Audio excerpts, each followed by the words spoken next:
Hello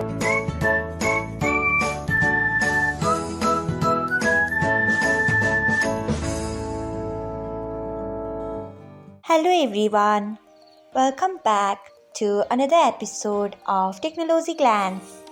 Today, in this video, I'm going to guide you through how you can mute call notifications on BIP. So, let's get started. Firstly, open BIP app in your device. Next, tap on three lines icon. Then scroll until you find settings. Next, tap on it. After that, tap on notifications. Then you can see the option of call notifications. Tap on it. After that, you can see the option of mute. Turn on it by tapping on it. Next, tap on save. So, this is how you can mute call notifications on BIP. Thanks for watching.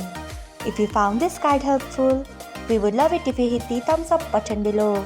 We upload great new tech tutorials like this one every day.